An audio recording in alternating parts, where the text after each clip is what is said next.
এইଠି ଦେଖିପାରୁଥିବେ ଲୋକମାନେ କଦଳୀ କାନ୍ଧି ମ୍ୟାକ୍ସିମମ୍ ତ କଦଳୀ କାନ୍ଧି କିମ୍ବା ନଡ଼ିଆ କିଏ ଧୂପ ଆଉ ଅଲଗା କିଏ କିଛି କିମ୍ବା କିଏ କୁଟା ଘରୁ କୁଟା ଭେରାଇଟି ପ୍ରକାର ଆଣିକି ଫିଙ୍ଗୁଛନ୍ତି। ତ ୟାକୁ ଆଣିକି କ'ଣ ପାଇଁ ଫିଙ୍ଗାଯାଏ? ଯଦି ଆପଣ ଏଇଠି କୌଣସି ମାନସିକ କରିଥାନ୍ତି ଆପଣଙ୍କର ମାନସିକ ପୂର୍ଣ୍ଣ ହେଲା ପରେ ହିଙ୍ଗୁଳା ପୂଜା ଦିନ ଆଣିକି ଏଇଠି ଆପଣ ଫିଙ୍ଗି ପାରିବେ। ଆଉ ଏଇ ଜାଗାଟା କେଉଁଠି ଭିଡ଼ିଓରେ ରୁହନ୍ତୁ, ପୁରା ଡିଟେଲ୍ ଭାବରେ ମୁଁ କହିଛି। ତ ଚାଲନ୍ତୁ ଦେଖିବା କେମିତି ଏଇଠି ପୂଜା ହେଉଛି।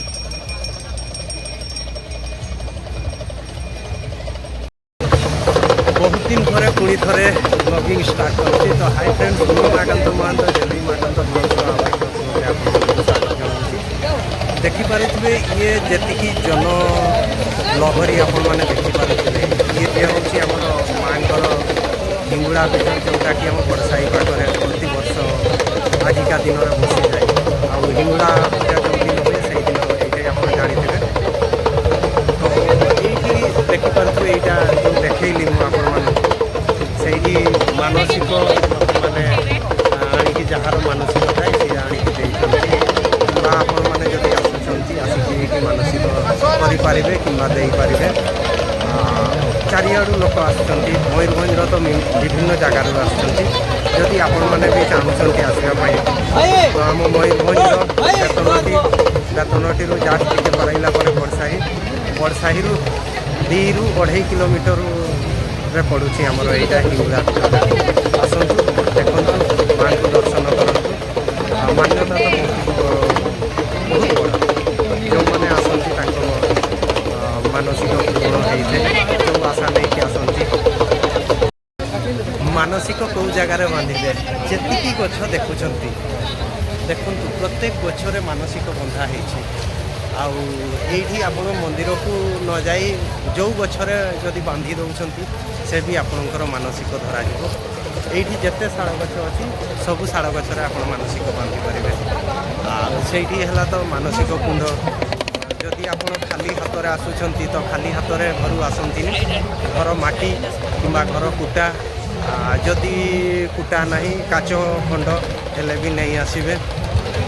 ଆସନ୍ତୁ, ଦେଖନ୍ତୁ ଆମ ମା ହିଙ୍ଗୁଳାଙ୍କ ପୀଠକୁ। ପ୍ରତି ଶନିବାର ମଙ୍ଗଳବାର ତ ପୂଜା ମଧ୍ୟ ହୁଏ, କାଳୀ ପୂଜା କରନ୍ତି, ଭେରାଇଟି ପୂଜା ହୁଏ। କେତିକି ଭିଡ଼ ମୁଁ ଦେଖେଇ ଦେଉଛି ଆପଣମାନଙ୍କୁ। ବ୍ୟାକ୍ ସାଇଡ଼୍ରେ ଦେଖିପାରୁଥିବେ, ଇଏ ବର୍ତ୍ତମାନ ଭିଡ଼ ଏପର୍ଯ୍ୟନ୍ତ ହେଇନାହିଁ, ଆମେ ବ୍ୟାକ୍ ସାଇଡ଼୍ରେ ଅଛେ। ମନ୍ଦିର ଫ୍ରଣ୍ଟ ସାଇଡ଼୍କୁ ଗଲେ ମୁଁ ଦେଖେଇଦେବି କେତିକି ଭିଡ଼ ହୁଏ। ଆଉ ୱାନ୍ ଡେ ପ୍ରୋଗ୍ରାମ୍ ଏଇଟା, ଗୋଟେ ଦିନ ହିଁ ହେଇଥାଏ। ଯେତେ ସବୁ ମାନସିକ କରିଥାନ୍ତି ଆଜି ଦିନ ହିଁ ଆସିକି ତାଙ୍କର ମାନସିକ ଦେଇଥାନ୍ତି। ମୁଁ ମଧ୍ୟ ଆସିଛି, କାହିଁକିନା ଜାଣିଥିବେ ତ ମଣିଷ ମାତ୍ରକେ କିଛି ତ ନା କିଛି ଅସୁବିଧା କ'ଣ ପାଇବେ। ଆପଣ ଦେଖିପାରୁଥିବେ ଚାରିଆଡ଼େ କଦଳୀ କାନ୍ଧି, ତାପରେ ଠାକୁରଙ୍କ ଫଟୋ ଚାରିଆଡ଼େ ଯେଉଁ ସାଇଡ଼୍କୁ ଦେଖିବେ ସେଇ ସାଇଡ଼୍ରେ ଆପଣ କଦଳୀ କାନ୍ଧି ପାଇବେ। ଅଲଗା ମନୋହରୀ ଜିନିଷ ମଧ୍ୟ ପାଇପାରିବେ, ଖାଇବା ଜିନିଷ ଅଛି। ବିଶେଷ କରି ଠାକୁରଙ୍କ ଫଟୋ, ମୂର୍ତ୍ତି, ନଡ଼ିଆ, କଦଳୀ ଏଇସବୁ ହିଁ ପାଇପାରିବେ। ଆଉ ଏଇଟା ହେଉଛି ମାଙ୍କର ମନ୍ଦିରଟା। ଆଗରୁ ଅଲଗା ଜାଗାରେ ଥିଲା, 2ଟା ମନ୍ଦିର ହେଇଛି, କିନ୍ତୁ ମା ହିଙ୍ଗୁଳା ଆଗରୁ ସେଇ ଜାଗାରେ ସେଇ ଯେଉଁ ବରଗଛ ଦେଖୁଛନ୍ତି ସେଇଠି ପୂଜା ପାଉଥିଲେ। ଆଉ ଭିଡ଼ ଦେଖିପାରୁଥିବେ ପାଖାପାଖି 1 କିଲୋମିଟର ଯାଏଁ ଭିଡ଼ ରହିଛି। ଆଉ ଭୋଗ କହିଲେ ଏଇଟା ଦେଖିପାରୁଥିବେ ଚନା, ଏଠିକା ଭୋଗ ସେୟା ହିଁ।